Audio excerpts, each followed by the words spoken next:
Pessoal, a gente vai falar agora sobre a prescrição e revisão, semana 1, dia 5 da Lei 8429, Ética do Serviço Público. Questão primeira. Quando o ato de improbidade causar lesão ao patrimônio público ou ensejar enriquecimento ilícito, caberá à autoridade administrativa responsável pelo inquérito representar o Ministério Público para a indisponibilidade dos bens do indiciado. Ok. Ademais, a rejeição da representação realizada por particular à administração pública. Agora é outro contexto. Então, até aqui ele trouxe na realidade uma afirmativa que agora ele está trazendo uma outra afirmativa que não tem muito a ver com a primeira.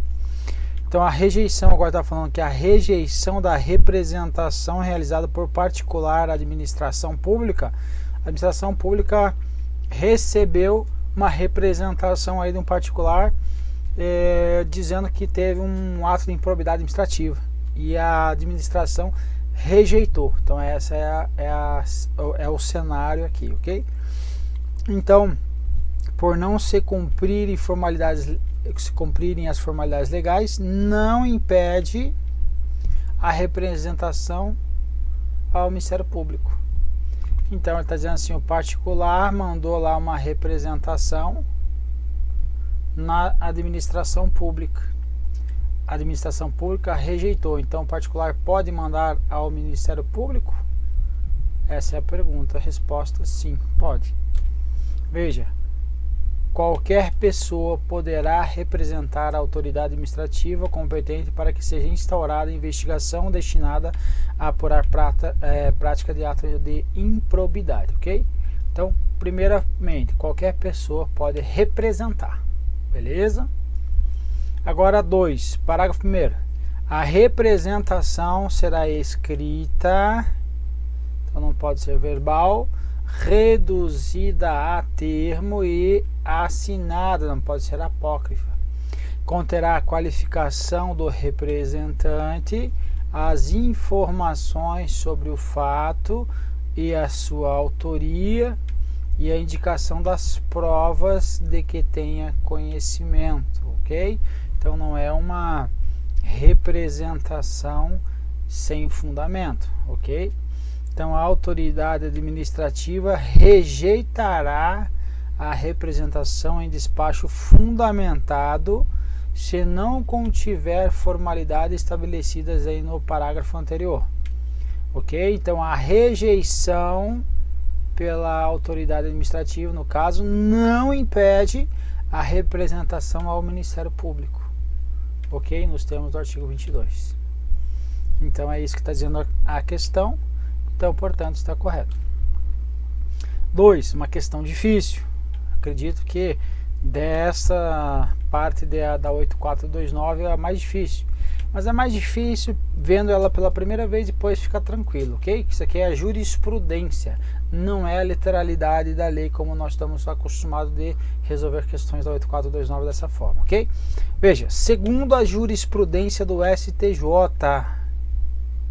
então está falando sobre a jurisprudência.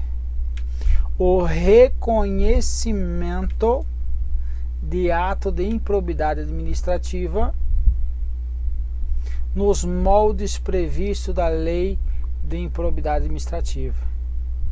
Requer o exercício de função específica administrativa, não se admitindo sua extensão à atividade judicante. O que ele está dizendo aqui, povo? Ele está dizendo assim, que o STJ, ele diz que os atos previstos lá, que configuram improbidade administrativa, eles só podem ser cometidos quando na função específica, ou seja, na função administrativa. Então ele diz que não se admite a sua extensão à atividade judicante, a atividade do juiz. Então o juiz ele pode cometer ato de improbidade administrativa? É isso que ele está perguntando aqui. Quando extensivo à atividade judicante, Não se admite então a sua extensão? Caramba, então é uma questão bem, ela bem, como que eu posso dizer, tênue, certo? Tênue. Por quê? Porque é o seguinte, a atividade administrativa não tem o porquê de não responder por os atos, eles podem ensejar, melhor dizendo, atos da função administrativa podem ensejar em improbidade administrativa, ok? Isso aqui não tem dúvida. E agora atos da atividade justificante, ela é extensível, ela alcança os atos de improbidade administrativa, eles alcançam aí as funções da atividade justificante do juiz? Alcança ou não alcança? É isso que ele está dizendo na questão aí, perguntando, né? Está dizendo que o STF ele não admite. É isso que a questão está trazendo.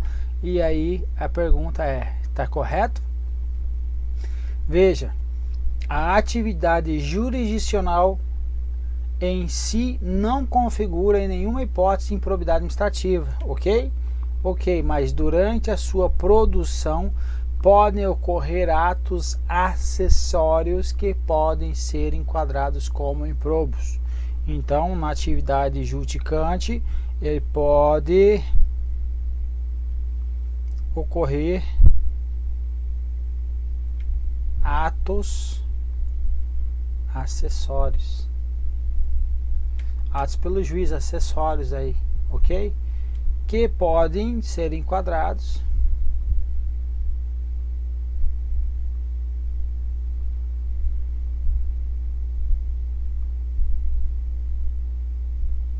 como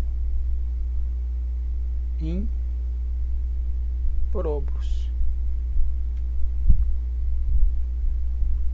Perfeito?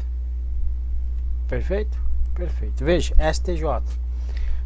Ó, ele traga um julgado aí de uma juíza que estava retardando o julgamento de processos que eram ligados aí ao seu marido, seu esposo, ok? Então veja, STJ, aqui ó, 3, é pacífico nesta corte superior o entendimento segundo o qual magistrados são agentes públicos para fins da aplicação da lei de improbidade administrativa, cabendo contra eles a respectiva ação na forma do artigo 2º e 3º da lei 8429, ou seja, são enquadrados na lei, ok? Verifica-se que o ato imputado à recorrida não se encontra na atividade finalística por ela desempenhada. Então, ela está falando aqui da atividade acessória, certo? Então aqui se debate o suposto retardamento pré-ordenado de 2 processos penais eleitorais em que figura como parte pessoa que possui laços de parentescos e vínculos políticos com o esposo da magistrada que concorria nas eleições de 2002 a cargo de deputado federal, tendo o Ministério Público deixado claro que tais processos foram os únicos a serem retidos pela magistrada. Então está configurando aqui o que? Uma atividade acessória à atividade judicante. Essa atividade está sendo improba, ou seja, está configurando aí um ato de improbidade administrativa, ok? O que se justifica a aplicação da norma sancionadora é a possibilidade de se identificar o ânimos do agente e o seu propósito deliberado de praticar um ato não condizente com a sua função, ok? Então aqui embaixo, no presente caso, suposta desídia estaria vinculada, repise-se, à possível ocultação com o consequente retardamento pré-ordenado de 2 processos específicos, a fim de possibilitar a candidatura do esposo à requerida eleição em curso, ok? Então aqui ele está dizendo que é pacífico. Resumo então, pacífico na corte, que magistrados são agentes públicos para fins de aplicação da lei de improbidade administrativa, ok? E que no caso aqui não se enquadra com a atividade finalística por ela desempenhar, então acessória. Então volta para a questão aqui, eu até deixei os dois. Não se admitindo a sua extensão à atividade justificante, ela é extensível à atividade justificante quando na sua forma acessória, ok? Então se admite, então o gabarito está errado porque se admite, perfeito? Questão 3. Somente são sujeitos ativos do ato de improbidade administrativa os agentes públicos, assim entendidos os que exercem por eleição, nomeação, designação ou qualquer outra forma de investidura ou vínculo, mandato, cargo, emprego ou função na administração direta, indireta ou fundacional de qualquer dos poderes da União, dos Estados Federal e municípios. Somente são sujeitos ativos. Olha, mesmo temos também os sujeitos que não são agentes públicos. Então, também temos quem? Pessoas que então, também temos como sujeitos ativos de ato de improbidade administrativa quem não possui qualquer vínculo com a administração pública. Condição. São 3. Induza ou concorra, então induza para a prática, concorra, ajude com a prática, ou 3, se beneficie com a prática, ok? Então somente sujeitos ativos de ato administrativo são os agentes públicos? Não, somente eles não. Também quem não possui qualquer vínculo aí com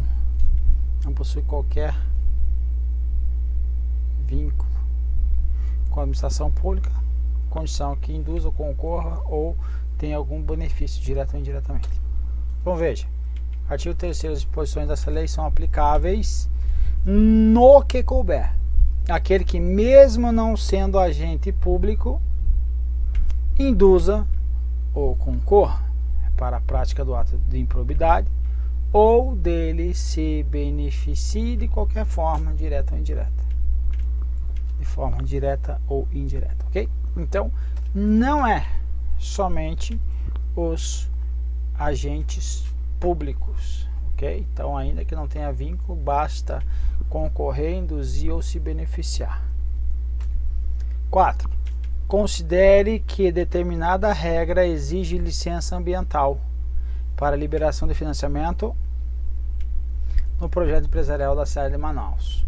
Nesse caso, um servidor da SUFRAMA autorizar a liberação de verba da autarquia para financiamento da atividade empresarial cuja licença ambiental esteja o quê?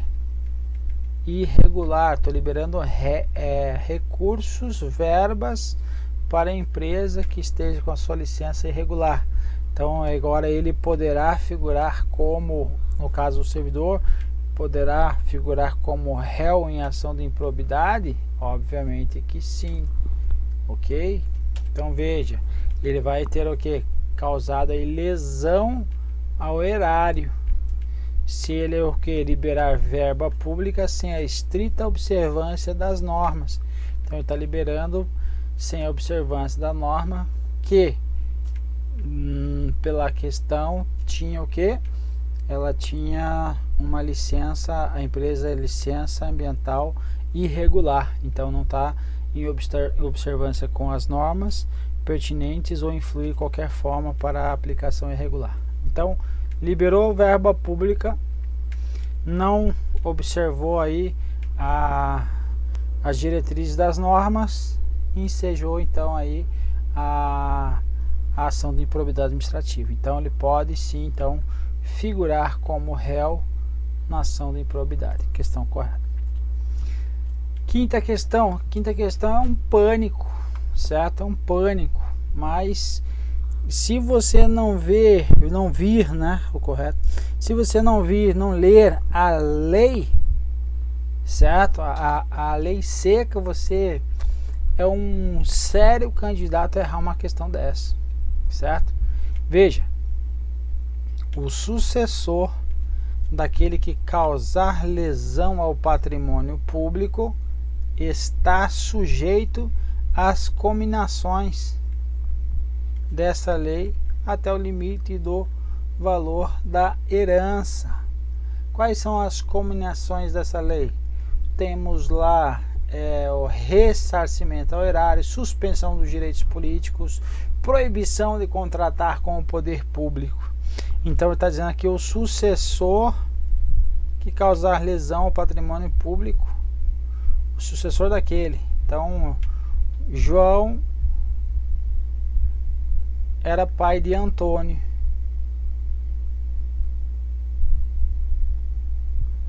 Então João era pai, sucessor, então era o filho. João era funcionário público, causou lesão ao patrimônio de 1 milhão. Transferiu para Antônio 500 mil. Então agora está sujeito Antônio às cominações dessa lei, está sujeito à suspensão dos direitos políticos, está impedido de ser contratar com o poder público? Resposta: não. Constituição Federal diz que não passará a pena do acusado, não passará para os seus herdeiros aí, ok? Então essa questão poderia você pensar que está errada, ok? Mas é a literalidade do artigo 8º. O sucessor daquele que causar lesão ao patrimônio está sujeito às cominações até o limite do valor da herança. Cominações dessa lei somente no que se refere ao valor da herança. Então tem que ficar ligado com relação a isso. Então, ó, o sucessor daquele que causar lesão ao patrimônio público ou se enriquecer ilicitamente está sujeito às cominações dessa lei até o limite do valor da herança. Então, as cominações, por exemplo, indisponibilidade dos bens. Pode ocorrer? Pode. Então, tudo que estiver ligado ao valor da herança, ok? Então, o gabarito está certo, beleza? Então, cuida com essa questão aí. Questão sexta. Tal qual o servidor público, uma pessoa sem qualquer vínculo. Então tal qual o servidor público, então como um servidor público, uma pessoa sem vínculo contratual com o poder público está sujeita à disposição da lei de improbidade administrativa? Sim, já viu. Isso se verifica, por exemplo, em caso de concorrência para a prática, certo, de ato improbo ou de auto-benefício sob qualquer forma, certo? É o que a gente viu no artigo 3º, questão correta, portanto, olha, é aquele que induza ou concorra para a prática do ato de improbidade administrativa ou dele se beneficie de qualquer forma, direta ou indireta. Ok? Então, questão literalidade do artigo 3º. Sétimo, o estagiário de órgão público não pode ser sujeito ativo de ato de improbidade administrativa, ele não pode ter atos improbos? Pode, em virtude do vínculo precário transitório que mantém com a administração pública, ainda que seja transitório, aí todo aquele que exerce, ainda que transitoriamente, ou sem remuneração por eleição, nomeação, designação ou, no caso dele, contratação ou qualquer outra forma de investidura ou vínculo, mandato, cargo, emprego ou função nas entidades mencionadas no artigo anterior, então vai ser um agente público para o efeito da lei, ou seja, ele pode ser responsabilizado por ato de improbidade administrativa. Então a questão está incorreta, porque ele pode ser sim sujeito ativo aí de ato de improbidade administrativa. Oitavo, as sanções aplicáveis nos casos de enriquecimento ilícito são cabíveis apenas aos agentes públicos, excluindo-se a possibilidade de responsabilização administrativa de pessoa que não exerça mandato, cargo, emprego ou função administrativa? Pode ou não pode? Não está excluído a possibilidade de responsabilização administrativa, desde que ele induza, concorra ou se beneficie. Artigo 3º. Então, as disposições dessa lei são aplicáveis no que couber aquele que, mesmo não sendo agente público, induza, concorra para a prática do ato de improbidade administrativa ou dele se beneficie sob qualquer forma, direta ou indireta, ok? Então, ele vai ser responsabilizado administrativamente, ok? Responsabilizado administrativo não, responsabilizado por ato de improbidade administrativa, ok? Então, é judicial. Não se configura como ato de improbidade administrativa o ato administrativo que viole o dever para com os princípios da administração pública. Não é um ato de improbidade administrativa atentar contra os princípios? Lógico que é. Sem causar prejuízo ao erário ou enriquecimento ilícito do agente público, não interessa. Artigo 11. Constitui ato de improbidade administrativa que atenta contra os princípios da administração pública. Qualquer ação ou omissão que viole os deveres de honestidade, imparcialidade, legalidade, lealdade às instituições, etc. Então, errado, ok? E a última questão vai falar: Marcos é governador de um estado membro do Brasil e por isso tem o poder de remover servidores públicos de uma localidade para outra para melhor atender ao interesse público. Um servidor do estado namorava a filha de Marcos, contrariamente à sua vontade. A autoridade, desejando por um fim ao romance, removeu o servidor para a localidade remota, onde inclusive não havia serviço telefônico. Então, julga o item que se segue aí. O ato descrito está viciado por desvio de finalidade. É um excesso de finalidade ou é um desvio? É um desvio. Então, qual era a finalidade da remoção? É atender ao interesse público, mas foi utilizada a remoção como forma de punição ao servidor. Então, é um desvio de finalidade, correto. Então, assim, terminamos a nossa bateria de questões relativas da prescrição e revisão, primeira parte. Beleza?